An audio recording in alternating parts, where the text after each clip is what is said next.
আসসালামু আলাইকুম বন্ধুরা, এখানে আমি আলু সিদ্ধ করে ছিলে নিয়েছি।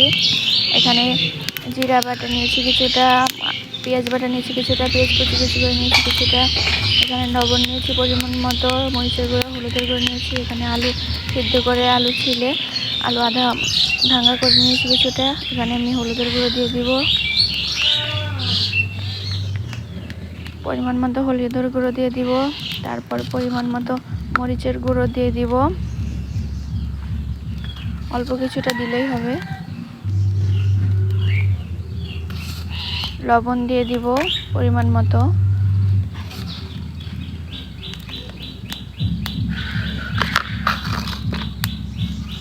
তারপরে এটা আমি এখন মাখিয়ে নেব।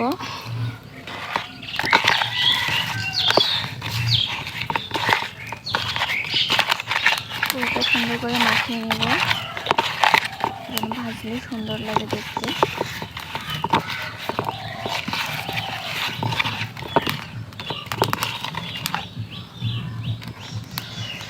আমি তেল গরম করে নিয়েছি, তেলে দিয়ে দিব।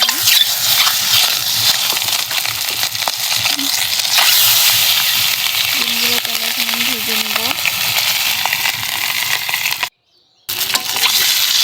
সুন্দর ভাজা হয়ে যাবে তখন আমি উঠিয়ে নেব।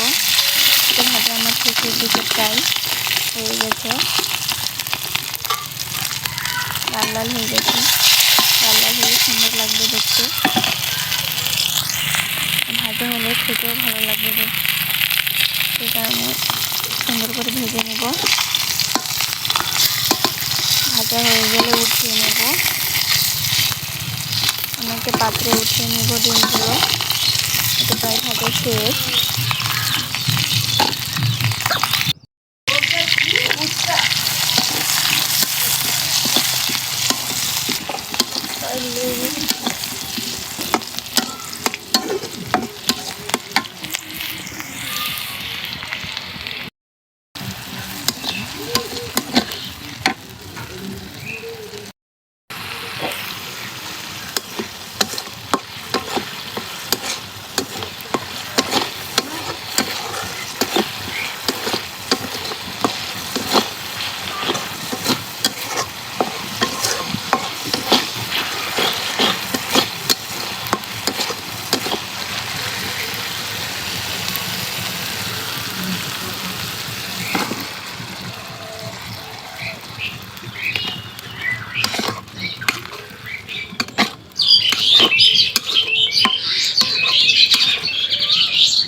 আমি এটার একটু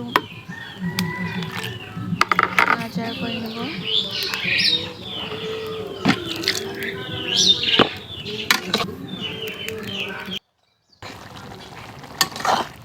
এটাতে হালকা একটু পানি দিয়ে দিব।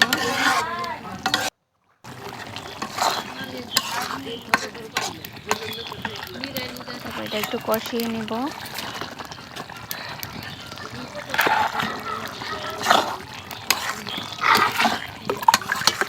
এটা কষানোর পর আমি ডিম ঢেলে দিচ্ছি। ডিম দিয়ে দিয়েছি, ডিমটা একটু নাড়াচাড়া করে নেব।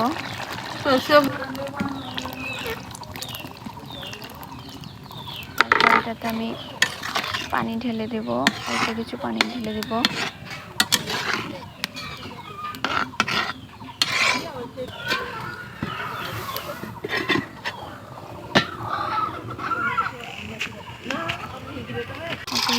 ঢেলে দিয়েছি, এখন এটাকে আমি ঢাকনা দিয়ে ঢেকে দেব।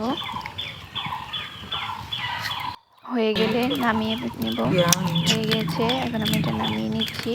এই যে নামানো হয়ে গেছে, এখন এটা আমি পরিবেশন করব। তো বন্ধুরা, তোমরাও এরকম করে রান্না করতে পারো।